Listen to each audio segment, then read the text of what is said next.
Hey, this is Toby at V Squared Creative. I wanted to cut a short little video for you to show you the most efficient blog layout for creating leads, generating leads and sales from your actual blog articles.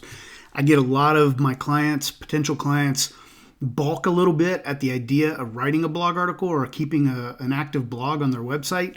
They don't believe that people will come and read their stuff. Which is true. If it's boring or if it's not interesting or if it's not useful or entertaining, they are absolutely right. Nobody will read their stuff. But blog articles are one of the single best ways to amplify your search engine optimization efforts. So if you're having trouble competing with other businesses on head-to-head keywords, like for me, it'd be Boise web design. That's a very highly competitive key phrase. But I can compete on other longer tail, what we call long tail keywords, which are generally 3 words or longer. They're more like this title, How to Write a Book in 90 Days. So if somebody is searching for how to write a book fast, this blog article may start showing up in the search engine results. So what I wanted to show you was how to lay out the blog to actually generate a next step. So the one reason that most blogs fail in generating leads is because they're simply not laid out for that purpose. And so the reader hits the page, they consume the content, but there's really no next step. There's no call to action. There's nothing to do after that. So let me show you a few examples, one from our own website, and then I've got 4 other examples. One's a client, and the other 3 are just random ones that I found. But this is the correct way to lay out a blog. You'll see that we have this 2/3, 1/3 layout. So the left 2/3 of the blog are for our content. This is the actual article that is written that I wrote for how to write a book in 90 days or less. The far right 1/3 is for calls to action. So you'll see schedule a call now. If you have questions, click here. This is to get on a phone call with one of our account executives. This is Eric. You click that and that will take you to a Calendly link to schedule a call with Eric. So it's a little call to action. The next one is for a webinar that I do every week called Local Market Domination. If you click that link there, that also takes you to the different to the landing page for that webinar. Okay. The other thing to think about is when you're writing your blog articles, you can sort of insert some of these things inside, these calls to action inside your content in an unobtrusive way. So here I've got this paragraph that talks about, I'm going to give you a couple of different processes that I used to write 2 different books. And then when you click on this one just takes them to my Amazon link. So this is where this book is for sale here. But I also have a funnel that I built for Kid Capitalists to offer my book for free. If you just pay the shipping, you click on that, bang, takes them right there to the free plus shipping offer. This is a way for somebody to get my book for free.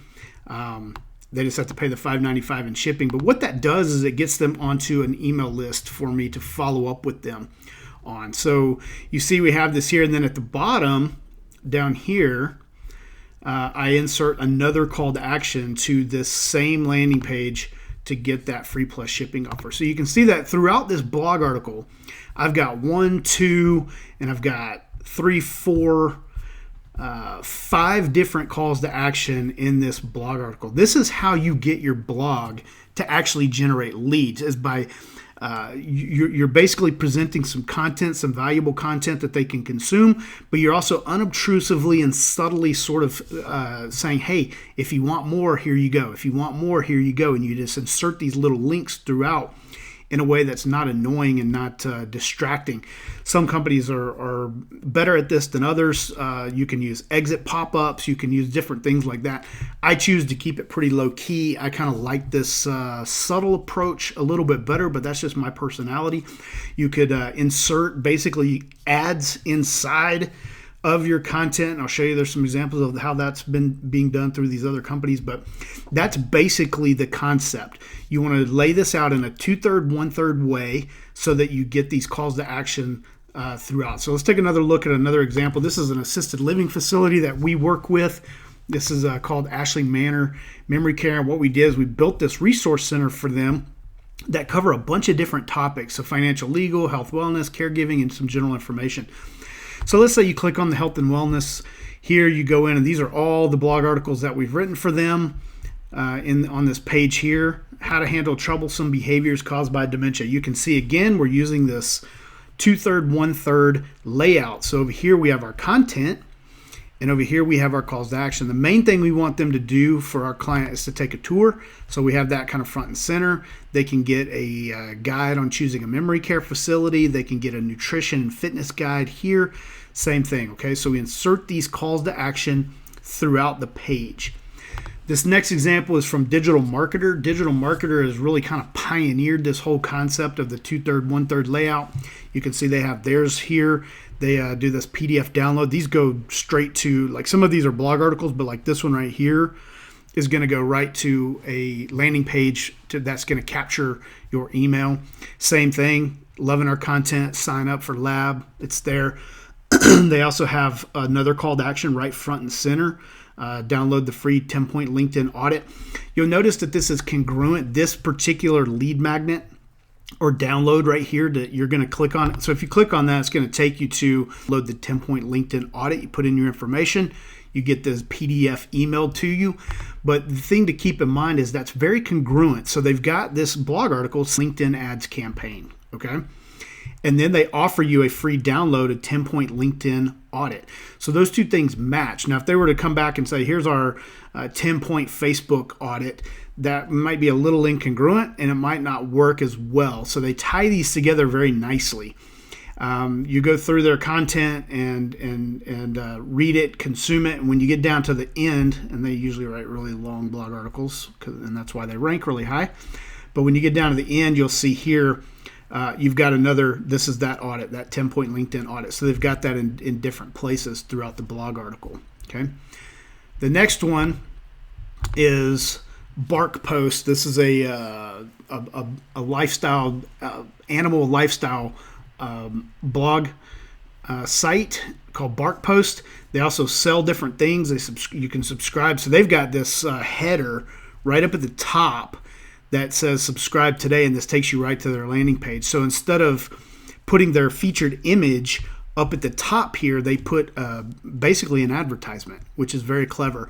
And then you'll see they've got it on the right-hand column over here as well. Okay, so same thing. They're doing exactly the same thing. They've got kind of this 2/3, 1/3 layout. They've got their calls to action sprinkled throughout the entire blog article, and that's a great way to do it. The last one is Canva. Canva's got their big width. They're very visual. It's a software that helps you create content, visual content. So it makes sense that they would keep this very visually appealing. But same thing. They've got their little 1/3, 2/3 layout. They've got different calls to action on the side here. This one is Express Yourself as Designed Now. It takes you to a sign up for a trial for their software. They have that same call to action here at the bottom as well. Okay, so those are just some examples on how to use this blog layout. If you're wondering why you aren't getting leads from your blog efforts, this is most likely why. You're just not set up for it. So what I would recommend is that you go back, you look at your blog, and you create the layout that's got this 2/3, 1/3 orientation, and you start to drop in calls to action either on the right, both on the right and throughout your content like we've done here. That's it for today. Hope you got some value from this, and go out there and start generating leads with your blog.